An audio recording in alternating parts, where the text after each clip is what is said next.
ঈদের দিন গরমের মশলা যদি হাতের কাছে না থাকে তাহলে রান্নায় অসমাপ্ত মনে হয়, তাই না? রান্নায় যেমন স্বাদই পাওয়া যায় না যদি হয় স্পেশাল মশলা। তাই আজকে আসসালামু আলাইকুম প্রিয় দর্শক, কাছে এবং দূরে দেশ বিদেশে যে যেখান থেকে আমার এই ভিডিওটি দেখছেন তাদের সবাইকে আমন্ত্রণ জানাচ্ছি। আজকে এই যে কুরবানির ঈদ স্পেশাল গরম মশলা তৈরি করব। এই যে স্পেশাল মশলাটা দেখতে পাচ্ছেন, আমি বিশেষ ধরনের কতগুলো উপকরণ নিয়েছি, সেগুলোর সাথে এখন আমি একটু পরিচয়। দারচিনি 50 গ্রামের মতো হবে, আর এই যে 20-25 টাকার হবে জয়ত্রী, আর স্টার এনএস এখানে আমি নিয়েছি এই যে 4-5টি হবে, আমি ভেঙে গুঁড়ো গুঁড়ো করে নিয়েছি। তো সবগুলো মশলা এখন আমি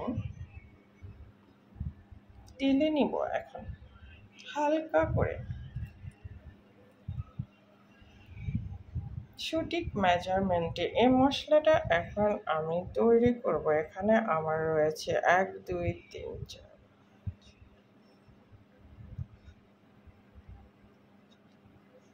16টি 17টি উপকরণ দিয়ে আজকে আমি স্পেশাল এই মশলাটা তৈরি করব। এই মশলা দিয়ে তৈরি করতে পারবেন হাজির বিরিয়ানি, কাচ্চি বিরিয়ানি, যে কোনো ধরনের বিরিয়ানি, ভুনা খিচুড়ি, তন্দুরি, গ্রিল কাবাব, শিক কাবাব, শামি কাবাব, বটি কাবাব, তেহারি, যে কোনো ধরনের ডিমের কোরমা, রোস্ট, ফ্রাই, যে কোনো খাবারে এই স্পেশাল মশলাটা তৈরি করে দিতে পারবেন। যত ধরনের মজার মজার খাবার আছে সেগুলো তৈরিতে এই মশলাটা অতুলনীয়। এই মশলা অসাধারণ স্বাদ নিয়ে আসবে যে কোনো রান্না তৈরিতে। এখন মশলাটা ফ্রাই করে প্রথমে মরিচ ভেজে নেব। একদম চুলার হিট মিডিয়াম রাখতে হবে, মিডিয়াম, একদম লোতে রাখতে হবে না, কিন্তু পুড়ে গেলে কিন্তু কালো দেখাবে। রান্না করলে যে কোনো জিনিস রান্না করবেন কালো দেখাবে, তিতা লাগবে।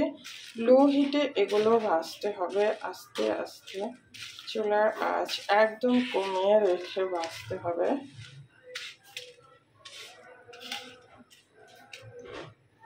যখন একটা সুন্দর কালার চলে আসবে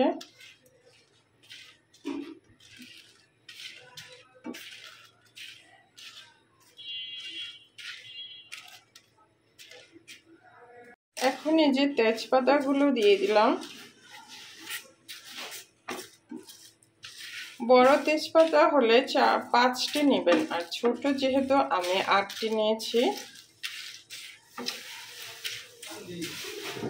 এখন এই যে সবগুলো মশলা দিয়ে দিচ্ছি।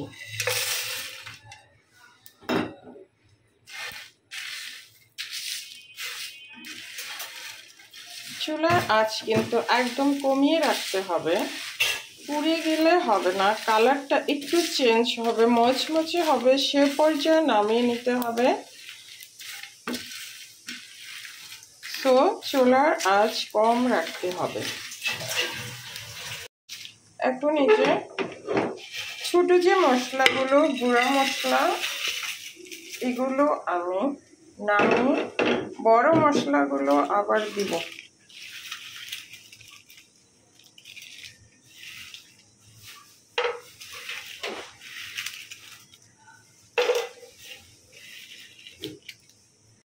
ছোট মশলাগুলো সব এই যে উঠিয়ে রেখে দিয়েছি। এখন এই যে বড় যে মশলাগুলো, এগুলোকে আবার একটু লো হিটে ভেজে নিচ্ছি।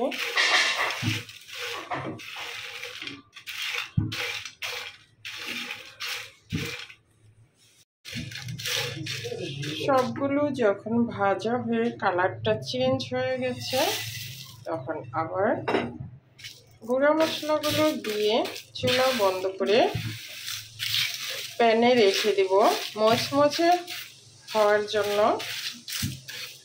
যতক্ষণ পর্যন্ত প্যানটা গরম থাকবে ততক্ষণ এটা চুলার উপরে রেখে দিতে হবে, এতে করে মশলাগুলো মচমচে হবে। সবগুলো মশলা এই যে মচমচে হয়ে গেছে, এখন এই যে ব্লেন্ডারে নিয়ে গুঁড়া করে নেব। চাইলে কেউ ব্লেন্ডার না থাকলে পাটাতেও এটা কিন্তু গুঁড়া করতে পারবেন, কারণ এটা এখন এই যে দেখতে পাচ্ছেন একদম কিন্তু মচমচে হয়ে গেছে। এটা সহজেই এই যে গুঁড়া করা যাবে, এই যে হাত দিয়ে ভেঙে ফেলা যাচ্ছে, গুঁড়া করা যাচ্ছে। চাইলে এটা পাটাতেও গুঁড়া করতে পারবেন।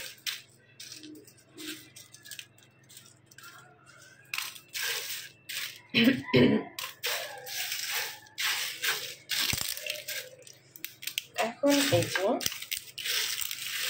মিক্সিতে দিয়ে গুঁড়া করে নেব। এই যে ব্লেন্ড করে নিয়েছি, দেখতে পাচ্ছেন একদম কিন্তু এই যে একদম মিশ হয়ে গেছে। যদি এর থেকেও আরও বেশি মিহি চান তাহলে চেলে যেটা রয়ে যাবে সেটা আবার ব্লেন্ড করে নেবেন, তাহলে অনেক মিশ হয়ে যাবে। তো আমি আর চালবো না, এটা এভাবে রাখবো। এই যে দেখতে পাচ্ছেন একদম কিন্তু মিশ। তো এখন সংরক্ষণ পদ্ধতি,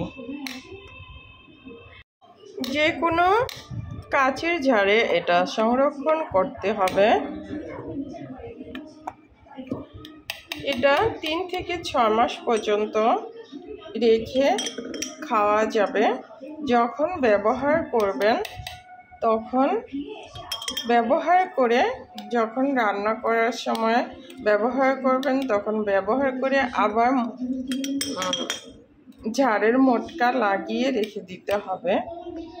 খোলা রাখলে কিন্তু সুন্দর ঘ্রাণটা আস্তে আস্তে নষ্ট হয়ে যাবে।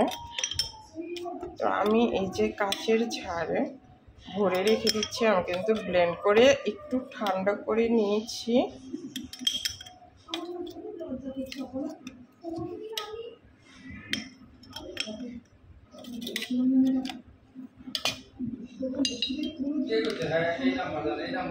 এই মশলার বৈশিষ্ট্য হচ্ছে যে কোনো জিনিস রান্না করবেন সে খাবারের স্মেল, স্বাদ অনেক গুণে বৃদ্ধি পাবে। সামান্য সময় কষ্ট করে 6 মাস, 3 মাস, 2 মাসের জন্য চাইলে আপনারা এই মশলা করে নিতে পারবেন, তাহলে আর রান্নার সময় কোনো ঝামেলা হবে না।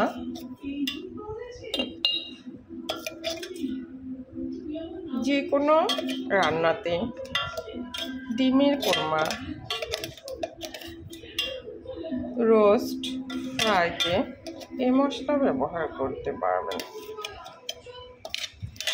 চিকেন চাপ, চিকেন কোরমা, সব ধরনের খাবার এই মশলা দিয়ে ব্যবহার। এই মশলা তৈরি থাকলে কিন্তু রান্না করতে কোনোই সময় লাগবে না।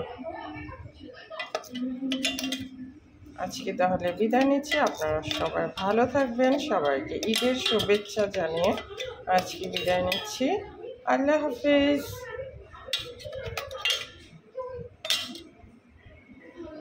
তাই আমি বলবো সব ধরনের মশলা রান্নার 1 মাসের, 2 মাসের, জিরা ফাঁকি, ধনিয়ার ফাঁকি, তারপরে হচ্ছে আরও গরমের মশলার অনেক ধরনের গুঁড়া আছে, সেগুলো করে নিলে কিন্তু রান্না করতে খুব একটা সময় লাগে না।